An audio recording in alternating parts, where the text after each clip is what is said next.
This little red square doesn't look like much, but it completely changed the way I make my own soft pastel paper. Are you ready to learn how? Come on into the studio and here we go.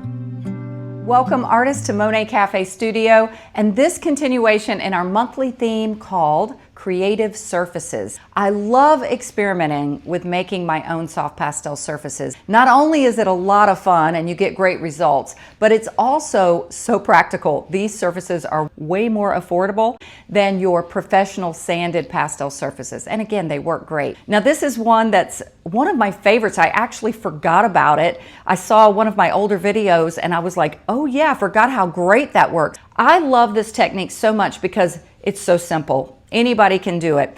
All you need is some watercolor paper and this little product here. What is this? You're going to see how I use this in the video. But this method requires no additional wet mediums. Often I'll be adding like clear gesso or other products to give texture to the surface.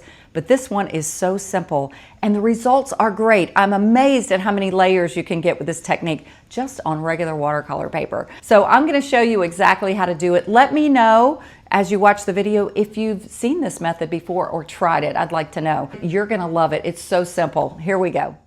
All right, let's dive into this kind of unexpected technique. Let me know if you have ever heard of this and if you think you'll try this creative way to make your own pastel surface.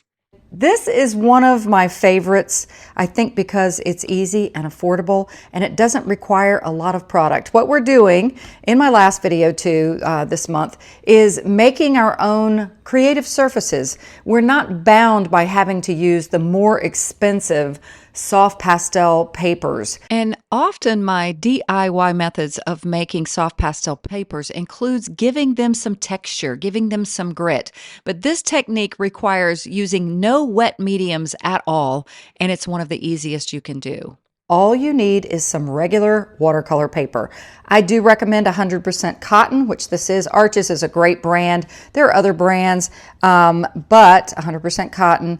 And this is a, what size is this? A 9x12 size. You know, it hit me after making this video that Arches is a pretty expensive watercolor brand. So there are other alternatives for 100% cotton, archival acid-free watercolors. This one on Amazon, it looks great. So this one is 30 pages for only $20. So I'll have a link to this one as well in the description of this video, but just make sure it's 100% cotton watercolor paper.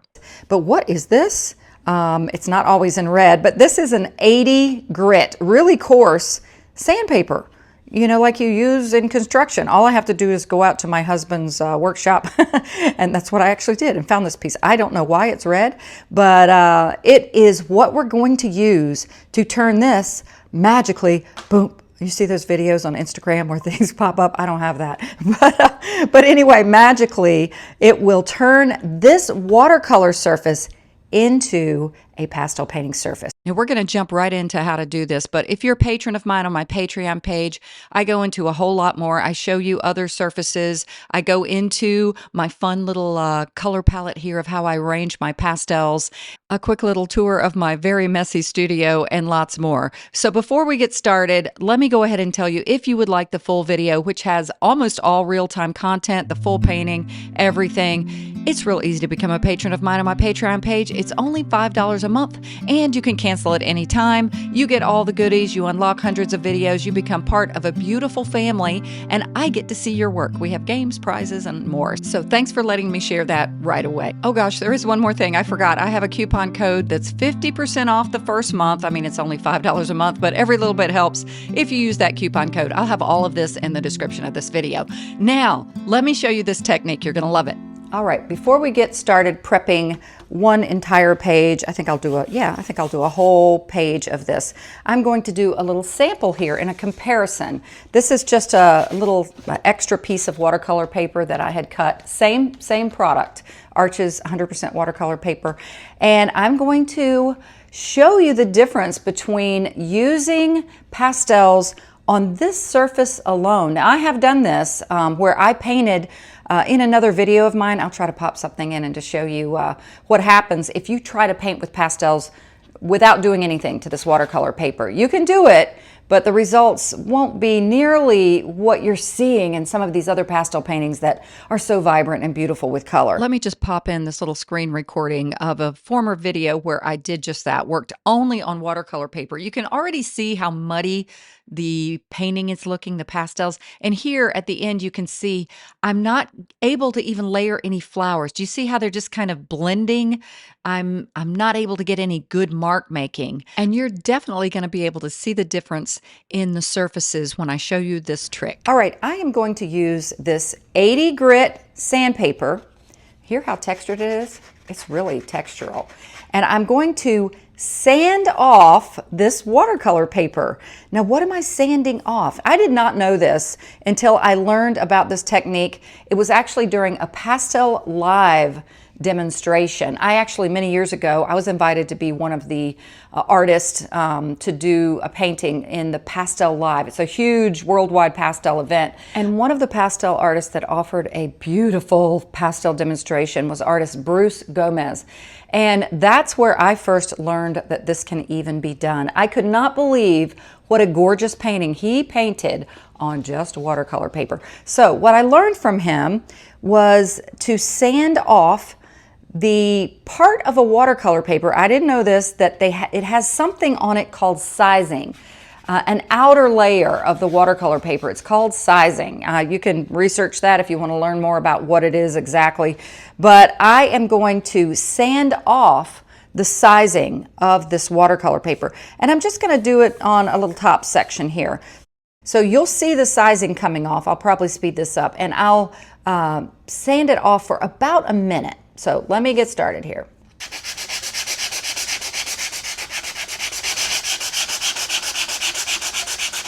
Not quite a minute, but you'll see here some of the dust that comes off from this. That's the sizing.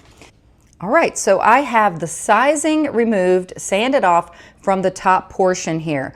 So what I'll do is I'm going to get a few pastels and just layer them. Let me just grab this pretty blue right here. I'm speeding this up here and over my Patreon page. This is real time, but I think you can totally get the idea.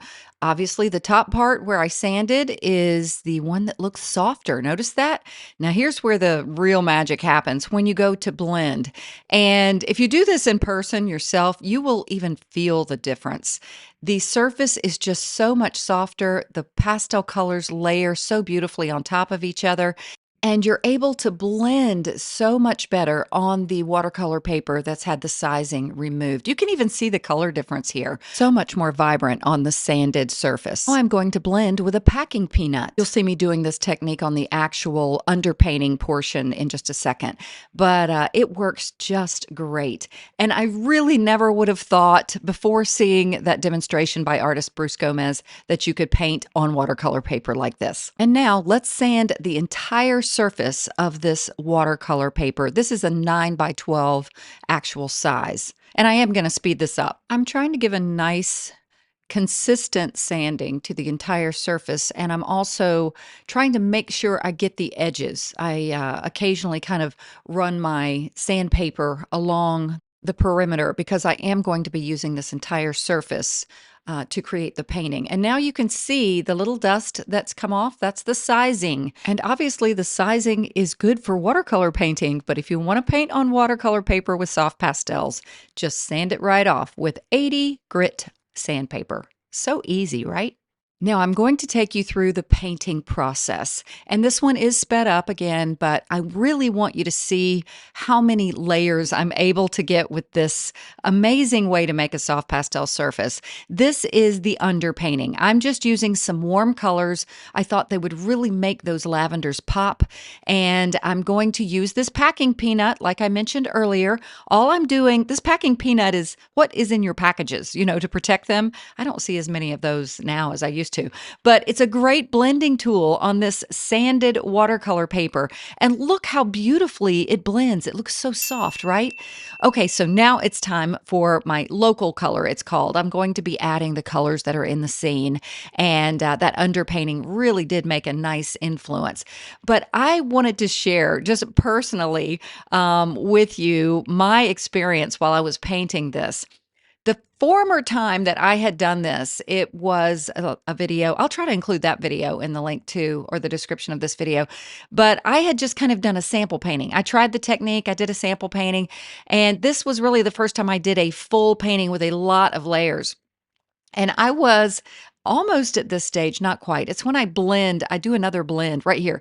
After I blended this layer, I was starting, I just wanted to cover up some of that underpainting, not all of it, but I was starting to doubt the layering ability of this surface. I was like, okay, am I going to be really able to add some of the vibrant purples and the beautiful greens?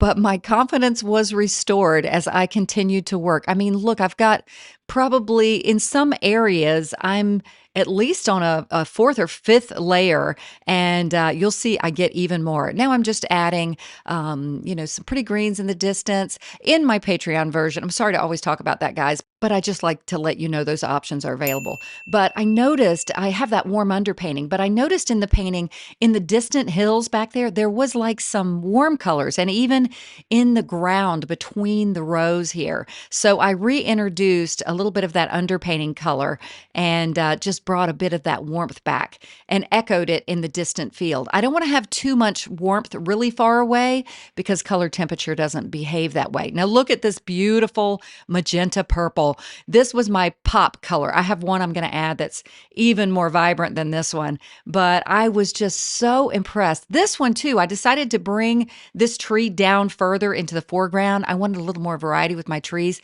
and that was totally unexpected that I could still layer that dark on top and it work. So again, bravo to this technique and that artist who shared it with me or on a lesson so long ago, Bruce Gomez. It's a fascinating way to make your own soft pastel surface. And this is just the tweaking stage of the painting. I'm trying not to overwork it, but just add little details, little extra elements that might bring some focal point energy. I did decide to darken some of the foreground of those lavender plants, and it gave it some nice dimension. And now for my little signature. Lately I've been adding a little Christian fish symbol to it. You'll know if those are my newer paintings. And here is where I'm zooming in. You can really see it so much better when I take my camera and just zoom into the image. Can you believe this is just regular watercolor paper with a little bit of sanding? It's just fascinating to me. And I'm so happy to have brought you this lesson. I hope it helps you on your pastel journey. Guys, if you're a patron of mine on my Patreon page, I cannot wait to see your results. We're going to have so much fun with the rest of the lessons this month. A big shout of thanks to all of my YouTube subscribers. Really, Monet Cafe would not be what it is without you. All right, everyone. God bless and happy painting.